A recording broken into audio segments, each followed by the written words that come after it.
Hi everybody, welcome back. In today's video we are going to have some fun with some serious undertones. In the comment section of yesterday's video, one thing stood out to me which I think is indeed very true. We average people cannot understand how it is possible for King Charles to have taken so long to see and realize the danger of Meghan Markle. And actually it is quite simple. From the day we attend nursery school or kindergarten, we battle our way to survival, recognition, popularity, and so forth. We learn to deal with all sorts of people. We laugh, we cry, we learn empathy, sharing, etc. And we also learn how to recognize those who pose some sort of danger to us, whether physically or mentally. Someone like King Charles, however, was almost born to be king. From the age of 4, everyone around him knew he would be king one day, and immediately he was treated like something almost delicate and breakable. He was protected and had practically everything done for him. When he was teased, for example, his security or teacher would step in and remove him from the situation. The king may have learned a lot about architecture and art and farming over the years, but I highly doubt he ever learned a lot about human nature. Not only is it obvious in his actions towards Harry and Meghan, but if you have read Valentine Lowe's book Courtiers and even The Rebel Prince, you will indeed find that Charles had always discarded people like we discard our rubbish, and it was accepted and acceptable because he was going to be king one day. So Charles never, not in childhood or adulthood, had to battle anyone with a strong or flawed personality. So, in a way, not really his fault. The only thing which is his fault is his stubborn adversity to taking good advice. Meghan Markle, however, is the exact opposite of King Charles, except that I believe they both have a form of narcissism.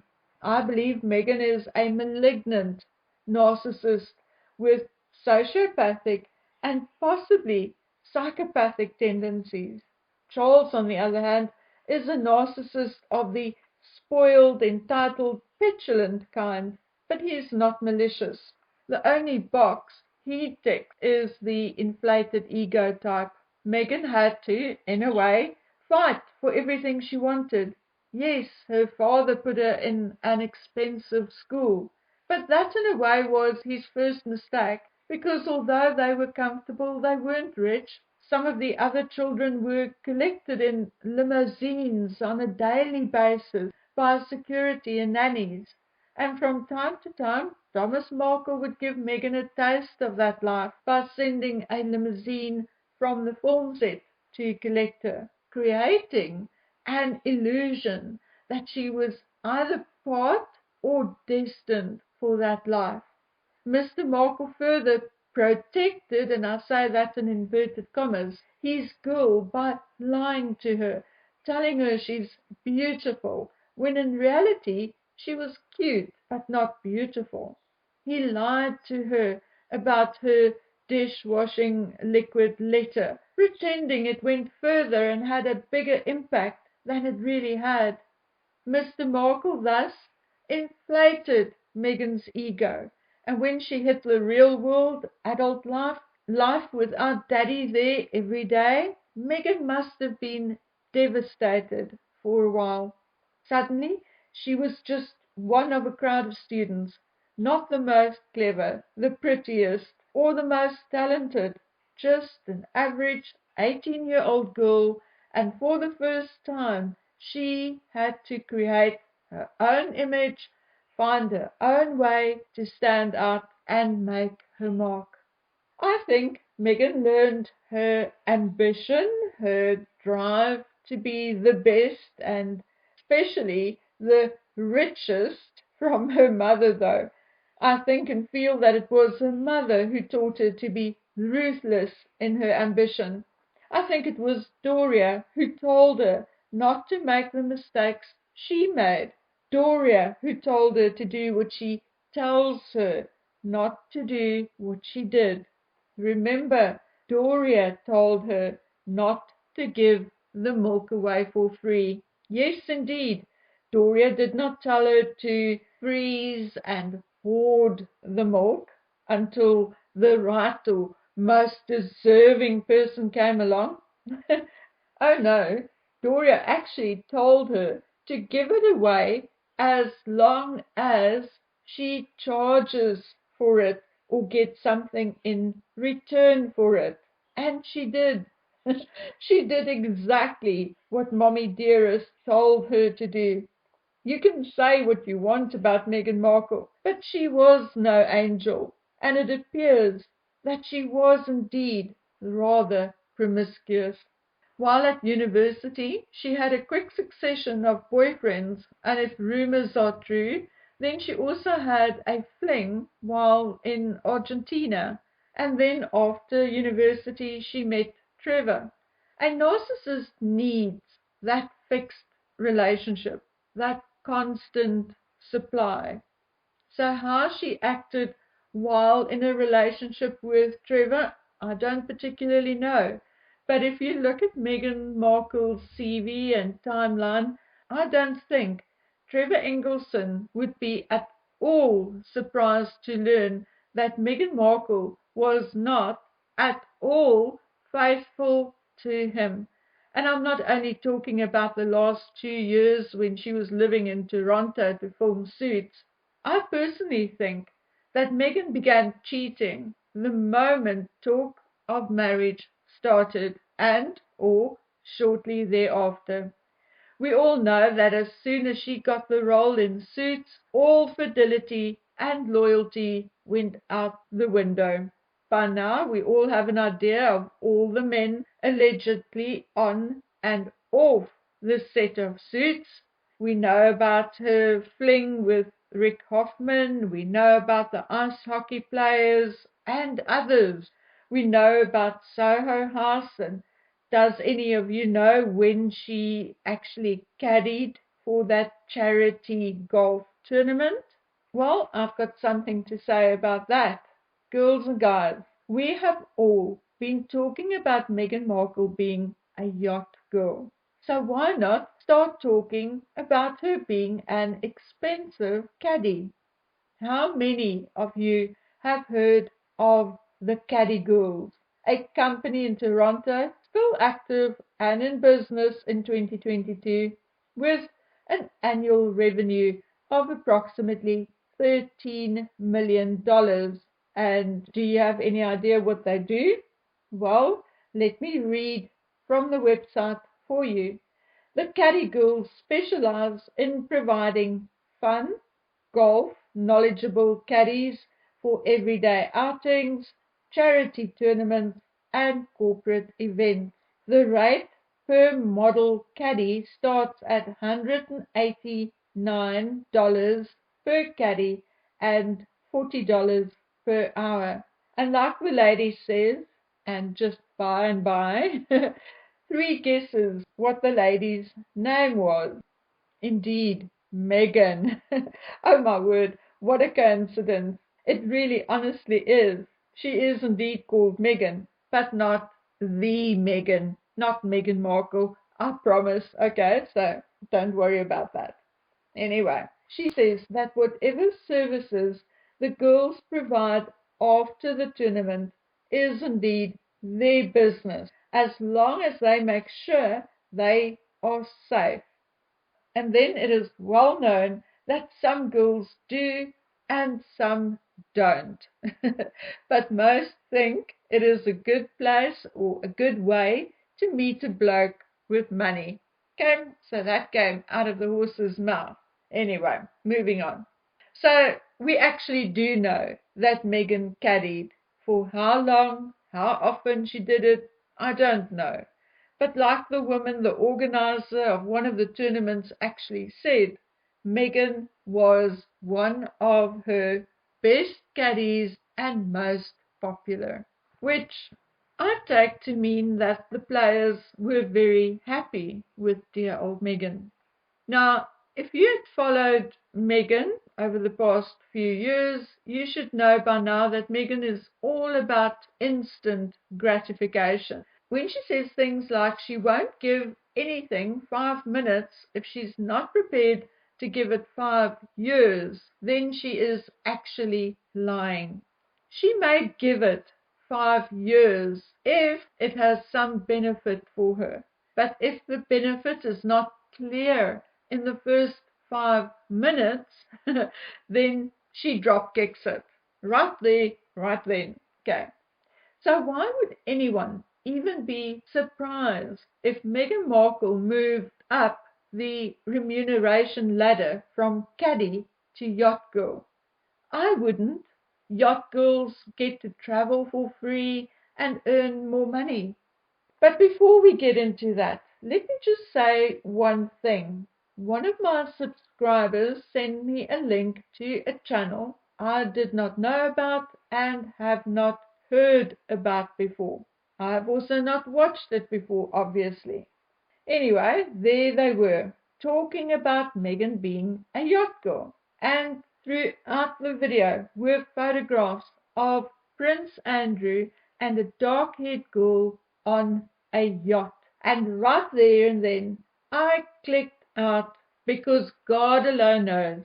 If I have to tell one more person that that is not Meghan Markle, but Alexandra Ducat, a 25-year-old model Andrew dated in 2010, then I'm going to explode. How do I know that it is Alexandra Ducat? Well, because she herself said so, because it was all over every newspaper at the time. And when she broke it off with Andrew, she gave an interview to a number of newspapers, or she gave an interview to one newspaper, and it was published all over. And I also know it is not Meghan Markle because I have darn eyes in my head and I can see it is not Meghan Markle. Moving on. Besides, if you take the number of times Prince Andrew vacationed on a yacht, then you will realize the chances are 100 times better that she would have met him through Soho House and Soho House connections than on any darn yacht.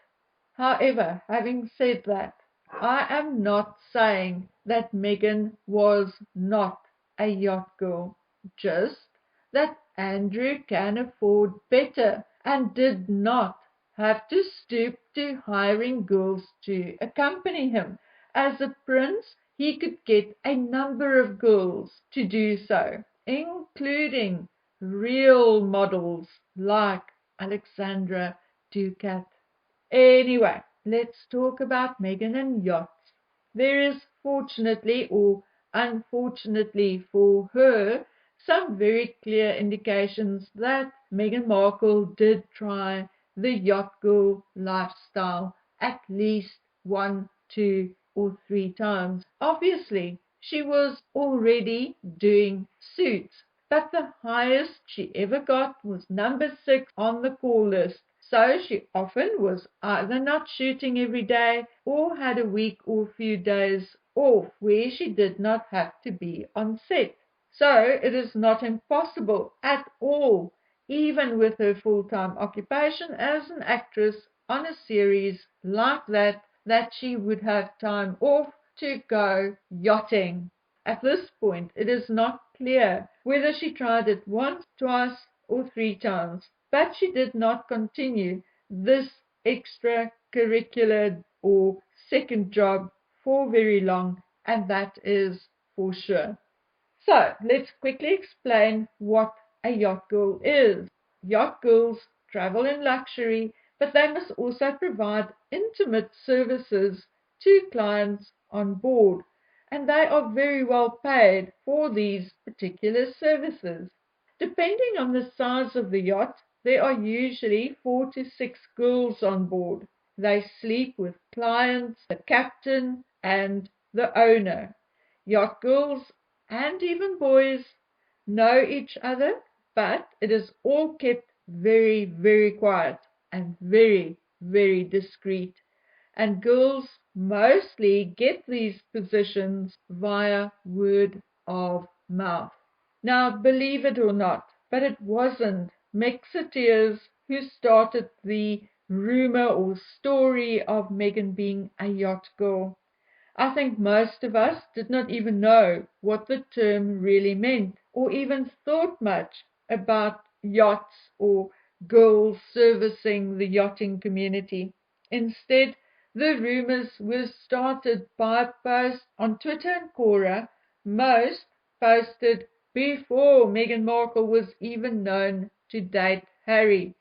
There is, of course, the tweets or messages from Adam Horn inviting Meghan to spend time with him and his friends during Yacht Week in Croatia. Now, we also know Meghan visited Croatia in 2014.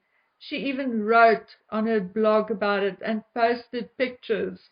You will thus notice that the messages from Adam Horn were made in 2016, on the 19th and the 25th of February 2016 to be exact. So allegedly a few months before she met Harry, although you know that I believe she was on Harry's trail since early 2015.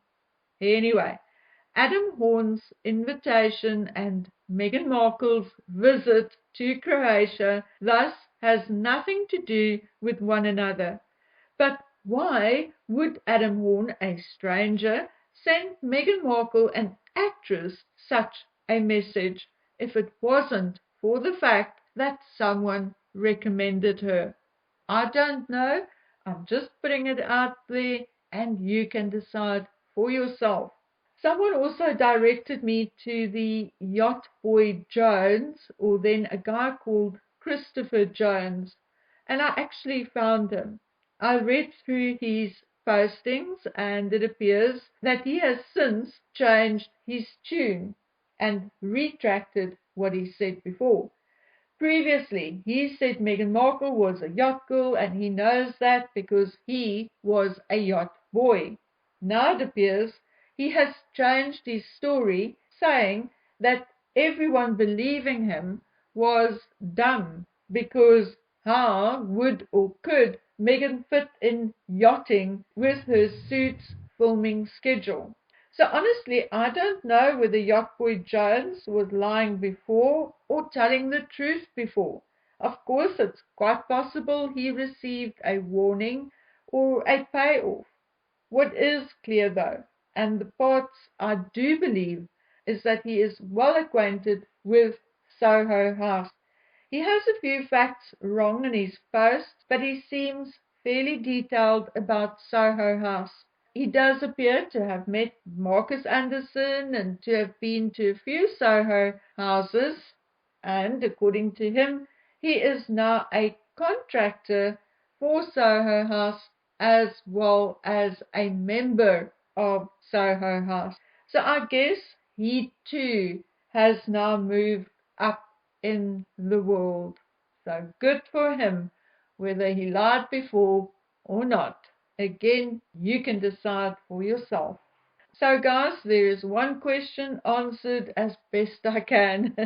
I'm going to keep this as an open inquiry. So, should anything else pop up in this regard, I will tell you first.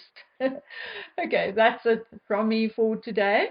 Please take good care of yourselves until we meet again on the next one. Bye.